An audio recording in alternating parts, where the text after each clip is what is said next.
뉴스 속 시그널을 찾아 짚어봅니다. 강정의 시그널 시작합니다. 오늘의 시그널, 버블팝? 제가 우연히 이런 뉴스를 봤습니다. 속보, 음마아파트 드디어 재건축 확정. 그 강남의 음마아파트가 진짜 재건축이 된다고 놀라서 눌러봤습니다. 그런데 기사를 쓴 날짜가 2072년 6월 17일 좀 이상하죠.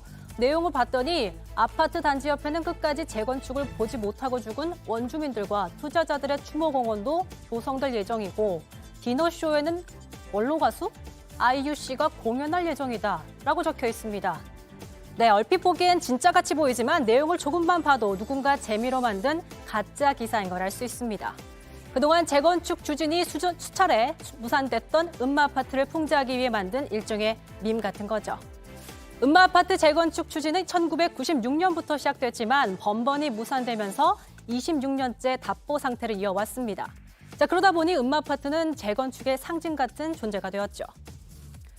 그랬던 음마아파트가 이제는 정말 재건축이 될 수 있다는 기사가 나왔습니다. 10월에 음마아파트 재건축 정비 계획안이 서울시 도시계획위원회에 상정될 수 있다는 관측이 나왔기 때문입니다. 실제로 재개발, 재건축 완화는 윤석열 대통령의 대표 대선 공약이기도 했죠. 재건축, 재개발. 말이 나왔으니 재건축과 재개발의 차이를 간략하게 짚고 넘어갈까요? 막간을 이용한 시그널 상식 타임. 네. 재개발은요, 우선 건물만 부수고 다시 건축을 하는 거고요. 재개발은 그 전체적인 기반 시설을 개발하는 걸 재개발이라고 합니다. 그리고 재건축은 민간 주도 성격이 강하고 재개발은 공공 주도 성격이 강하죠. 그래서 민간 개발의 영역인 음마아파트의 재건축은 대단지이다 보니 추진위원회 구성도 순탄치 않았고요. 시에서 제동을 걸거나 안전진단에서 탈락하는 등의 이유로 여태까지 지체되어 왔습니다. 자, 다시 본론으로 돌아와서 어제 원희룡 국토교통부 장관의 인터뷰가 공개됐습니다. 부동산 정책과 관련해서 좀 더 구체적인 계획을 언급했습니다.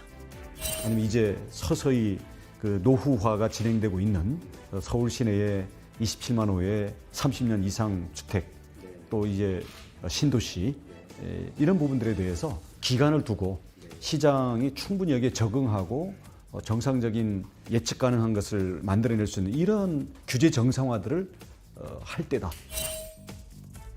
재건축 규제 등을 정상화해서 주택 공급을 꾸준히 늘리겠다라고 밝힌 건데요. 특히 서울 집값의 최고 40%가 더 내려가야 한다고 강조했습니다. 원장관은 현재 집값이 적정 가격보다 상당히 높다는 근거로 가구 소득 대비 주택 가격 비율, 이걸 들었습니다. 지금 서울에 있는 집을 사려면 평균적으로 18년치의 소득을 모아서 이를 사야 하는데 이를 10년에서 12년치의 소득 수준으로 낮추려면 지금보다 집값이 30%에서 40%는 더 떨어져야 한다는 거죠. 정부의 집값 정상화를 향한 의지로 오랜 수건이었던 음마아파트 재건축도 속도를 내고 있고 규제도 완화되어가는 분위기다 보니 부동산에 이렇게 시그널을 보내고 있지만 시장의 반응은 이렇습니다.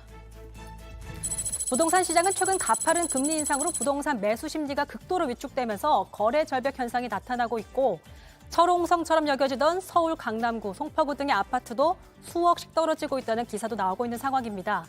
전문가는 이런 현상들이 하락의 시작일 수도 있다고 말합니다. 우리가 감당할 수 없는 수준까지 집값이 많이 올라와 있는 상태에서 안 오를 것 같은 금리가 갑자기 탕 오르고 보니까 사람들이 아차, 여기서 더 오르기는 힘들겠는데? 라는 불안감이 확산되면서 사실은 꺾인 거죠. 금리가 멈추더라도 집값이 어느 정도 한 30% 정도 이상 조정이 되지 않는 한 매수자들은 쉽게 들어가지 않을 거예요. 그동안 저금리가 유지되어 왔고 시장의 유동성이 과잉 공급되면서 집값 정말 올라도 너무 올랐다. 이런 얘기들이 많이 나왔었죠. 한국은행에 따르면 코로나 이후 부동산 가격은 약 20%가량 상승했다고 밝혔습니다. 하지만 이건 평균치일 뿐이고 지역에 따라선 집값이 2배, 3배 오른 곳도 굉장히 많습니다. 그동안 많이 올랐으니 충분히 더 떨어져야 한다는 의견이 무게가 실리는 이유죠. 하지만 집값 하락의 명암은 있습니다. 집값이 20% 정도 떨어지면 특히 저소득층 대출자는 빚을 갚을 수 있는 능력이 현저하게 떨어진다는 연구 결과가 나왔는데요. 버티고 싶어도 이자 부담이 커지고 팔고 싶어도 팔리지 않으니 정말 이러지도 저러지도 못하고 있는 상황인 거죠. 특히 빚을 내 집을 산 영끌족들, MZ세대들의 급격한 이자 부담이 경제의 뇌관이 될 수 있다는 만큼 집값을 안정적으로 연착시켜야 한다. 이런 얘기가 나오고 있습니다. 집값 거품 하락이 가져온 위험한 시그널이라고도 할 수 있죠. 이런 집값 하락 현상은 비단 우리나라만의 일이 아닙니다. 인플레이션 억제를 위한 각 나라의 금리 인상이 잇따르면서 미국, 캐나다, 뉴질랜드 부동산 가격도 급락하고 있기 때문입니다. 2008년 리먼 쇼크를 예견했던 유명한 노벨 경제학상 수상자 로버트 실러 예일대 교수는 한 인터뷰에서 이렇게 경고했습니다. 부동산 가격은 하락하기 시작했다. 무언가 큰 사건이 일어날 수 있는 징조가 나타나고 있다.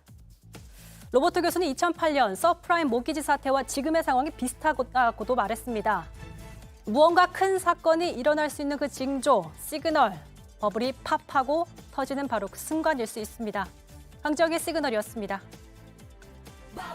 네, 오늘 썰전 라이브 여기까지입니다. 계속해서 정치부 회의가 이어지고요. 저희는 내일 다시 찾아뵙겠습니다. 시청해주신 여러분 고맙습니다.